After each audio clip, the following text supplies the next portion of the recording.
Hi, everybody. Today I have with me Emily Carpenter Pulskamp. She's a public relations and marketing strategist, and her company is called Little Red Communications. Yeah, Okay, so now on to my second question, finding a balance between marketing and making a personal connection. sure. Well, I would say that having a successful social media strategy is making that very balance. Because you're going to sell because you're there to sell your product or your service. But people these days are really looking for that, that authenticity behind a brand. They want to know who are the people behind the brand. What are they doing and where are they coming from? And again, this goes back to having a working strategy. When you have a working strategy, you can sit down and say, all right, I'm going to make sure that I post 3 selling posts balanced by 2 personal posts. And that is either could be who are the people behind the company or what is the company investing in terms of social causes? How is the company integrating themselves into the community around itself? So I would say, you could say between 40 to 75% of the selling and the personal side, knowing that that's going to vary per company, per market, and it could vary by time of year too. And does So it also possibly vary by depending on like what the like I know you kind of mentioned like what the company is, but it could also, I would assume, would kind of determine, or part of that brand strategy would determine that.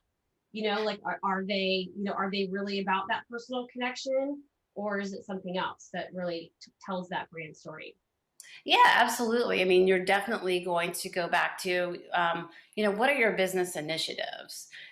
How are you wanting to engage with that consumer? Because when you think about it, there's a certain percentage of businesses that don't even have a brick and mortar store. So this is their chance to create a persona around themselves, and it's their way to actively engage and interact with their consumers because people really want that now. And one way to do that is to leverage organic content. Like if someone, you're selling shoes and someone buys your shoes and they take a picture and they're like, these shoes are great, like I went out and had so much fun, I got so many compliments.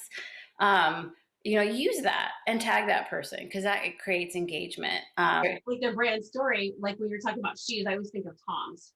Yeah, absolutely. What a great example.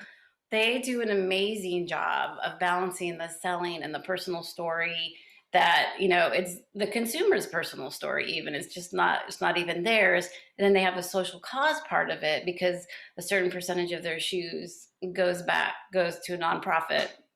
So that's a really, really great idea or example. Yeah. And then, the personal side of it really can engage the people making the product and selling the product, because it's, real people. It's, people that pay bills every month and that believe in the product or service that they are supporting through their work. And that goes a long way in reaching consumers as well.